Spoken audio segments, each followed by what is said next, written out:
Well, the war in Israel, between Israel and Iran, heated up significantly the past week on a new front. This is a foreign policy international episode of the Political Prodder's blog. Say that 3 times fast. And right now it is Tuesday, day 353 of the war between Iran and Israel. Israel has decided to emphasize very heavily the northern front, the weapons fire from Hezbollah, and in a thankful change of tactics, Israel decided to take the initiative. They are still warning target areas, stay away from weapons depots. They've got relatively good targeted cell phone blasts, phone number blasts and proximity signals, but they are hitting hard. It started out a week ago Tuesday with the war of the beepers. Beepers that exploded, very targeted. Only Hezbollah members, the only people probably in the world that are still using beepers, only Hezbollah members were targeted. It was a surprise strike. Dozens were killed and many were injured permanently, possibly, because you know where people carry their beepers, men are not going to be men after that beeper attack.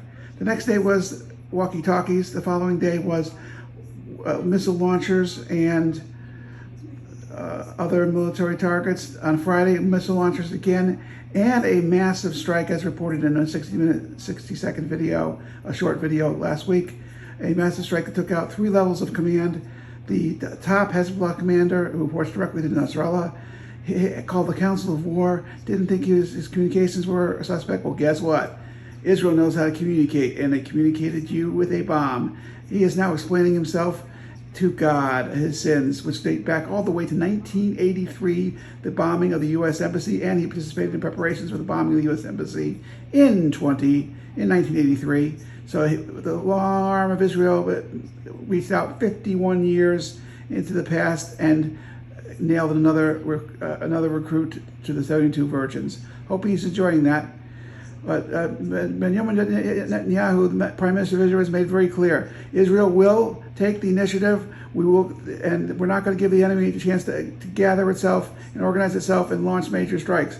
Thus far, the strikes have been very effective. There have been very few, if any, Israeli casualties. There's been very little property damage, mostly from fires. And Israel on the initiative is way better than the restrained Israel slowed down by the Biden administration. The Biden administration made a mistake. You fight evil, you fight the enemy in all ways, in all factors, and you don't stop. Not for Joe Biden, not for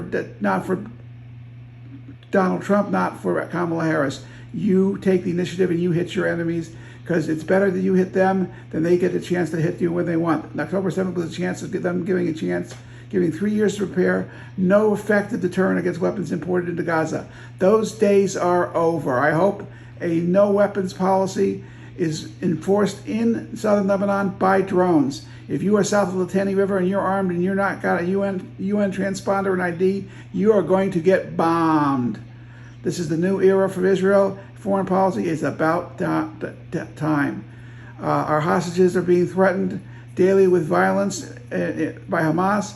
Well, even when we negotiate with them, that happens. So I would say, oh, U.S. warns Israel. Look at that headline. U.S. warns Israel. Best not to open a second front. Well, Israel is right and the United States is wrong. The United States is trying to slow Israel down. The United States is the cause of the weapons attacks from the Houthis, has allowed Iran to shut down the Suez Canal, has had massive economic impact, and the United States advice is wrong. The second front started on October 8th by Hezbollah is now being pursued offensively by Israel. Expect in the future heavy armed attacks on any military installation, any weapons stores anywhere. They store them in basements of apartment buildings. They store them anywhere they can. And human shields, get out of the way. Israel will try and warn you. The United States of America is wrong on foreign policy. You need to make your enemies fear you. Israel is putting the fear back into the hearts and minds of the enemy.